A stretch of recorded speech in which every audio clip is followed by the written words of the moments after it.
m'appelle Gigi. Vous croyez que c'est normal, monsieur Macron, que j'ai 58 ans, j'ai 190 trimestres et il en faut 172? Vous croyez que c'est normal ça? Je peux même pas partir à la retraite. Honteux! Bonjour, un petit jeune qui vient manifester, alors tu vas me dire ben voilà, pourquoi tu es là et qu'est-ce que tu attends du président de la République? Si tu avais un petit mot à lui dire, tu parles, vas-y, tu lui parles. Plus de mots que ça à dire, juste que lui il est assis dans son bureau, donc c'est facile pour lui de dire que la retraite à 64 ans elle est accordée, qu'il vienne sur le terrain, sur le toit, etc. Et puis on verra s'il veut la retraite à 64 ans. D'accord, toi tu travailles en ce moment? Là je suis à la recherche d'emploi là. Mais sinon avant j'ai fait de la maçonnerie, ouais. D'accord, bah écoute, bon courage et puis merci pour ton témoignage et puis merci d'être avec nous, merci.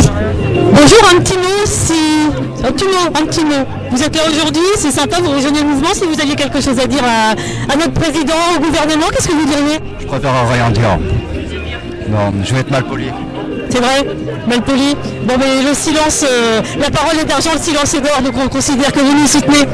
Merci. Bonjour, vous êtes venu nous rejoindre aujourd'hui, alors déjà merci. Est-ce que vous auriez un petit mot à nous dire? Pourquoi vous êtes là? Qu'est-ce qui vous donne la force de venir nous rejoindre aujourd'hui?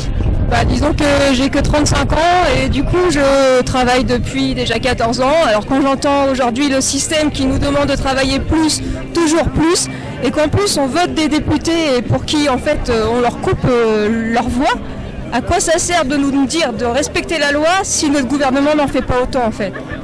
Alors je vous entends bien justement pour rebondir sur le sujet des députés. On a élu une députée de la 9e circonscription, Madame Poussier-Winsbach. Qu'est-ce que vous avez envie de dire aujourd'hui? Parce qu'elle a voté contre la motion de censure qui a été déposée par les groupes de l'opposition. Qu'est-ce que vous avez envie de dire? Elle est quand même représentante de notre circonscription, qui plus est élue encore conseillère municipale à Fécamp. Qu'est-ce que vous avez envie de dire à elle et au président de la République? Que non, c'est pas pour ça qu'on l'a élu, en fait, c'est pour nous représenter. Et aujourd'hui, il faut regarder ce qui se passe dehors. C'est pas le tout d'être derrière son petit bureau. Il faut oser, en fait, entendre le peuple qui n'est pas content aujourd'hui.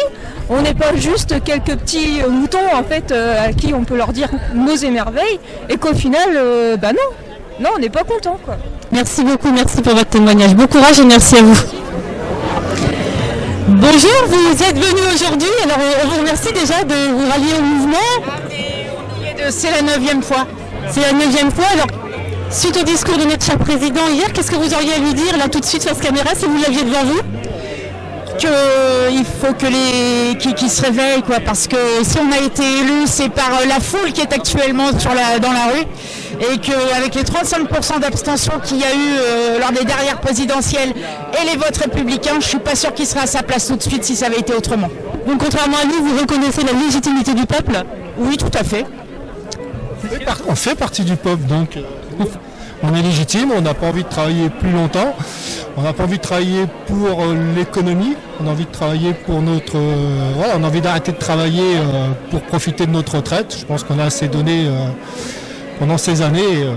L'argent existe, qu'on le prenne au bon endroit. L'argent existe, donc vous en tant qu'élu, quelle est votre position par rapport aux députés qu'on a élus qui siègent en ce moment du côté de la majorité, si on peut dire, ils sont quand même en minorité au niveau des assemblées. Qu'est-ce que vous pensez de nos députés en ce moment, notamment de la 9e circonscription?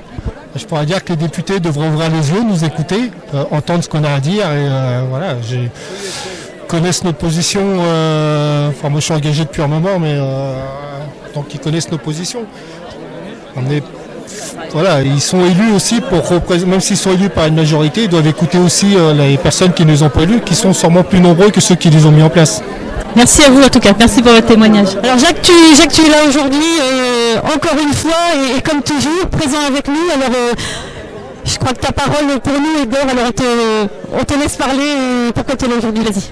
Alors, après les propos insipides, méprisants, révoltants du président de la République hier, comme si rien ne s'était passé dans notre pays, cet homme qui vit sur son socle, hors sol, considère qu'il ne se passe rien dans notre pays, alors qu'aujourd'hui toute la souffrance, toute la misère des gens qui sont handicapés, des gens qui ne peuvent plus travailler, qui vont se retrouver au RSA à cause de 2 ans de plus, qui ne seront pas indemnisés.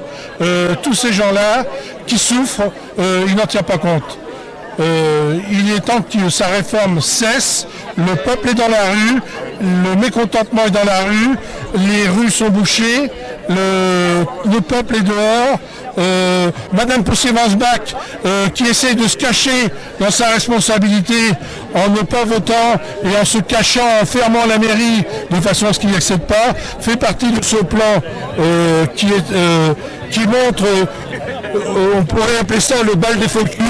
Et j'appelle tout le monde à continuer à rester mobilisé et à défendre les intérêts.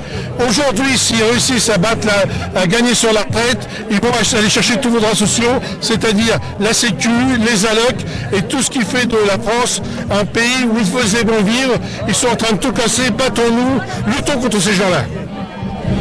Vous êtes là aujourd'hui, j'imagine, pour soutenir la manifestation, pour nous faire une petite animation. On vous écoute pourquoi vous êtes là. Outre que vous voulez faire votre belle musique qu'on apprécie d'ailleurs. On est là pour soutenir tout le monde parce que nous aussi on est intermittents, puis les gens de la culture, la musique, c'est important qu'ils soient là avec tout le monde dans la rue pour manifester contre ce projet de loi qui n'a pas de sens. Pour les intermittents, c'est d'autant plus difficile, vous êtes encore plus menacés. Je sais pas si on est menacé, mais comme tous les régimes, faut qu'on avance, faut qu'on bosse, et c'est difficile effectivement. C'était important qu'on soit là, et on a envie que les artistes soient dans les rues là pour soutenir tout le monde. Et nous, on a aussi envie de vous entendre parce qu'on sait que vous faites de la bonne musique, et c'est super important. Voilà, et c'est important qu'il y ait un petit peu de bonne humeur, de gaieté dans les manifestations, même si c'est un moment difficile. Merci beaucoup. Il y a toujours eu de la bonne humeur, de la sobriété dans l'action. C'est pour ça qu'on copine avec le flic, mais modérément. Mais voilà, il est là. Et vous voyez, spontanément, le groupe vient alors qu'on a été à des manifs où on avait du matériel un petit peu obsolète, que je dirais. Maintenant, ça y est, aujourd'hui, on va avoir du son.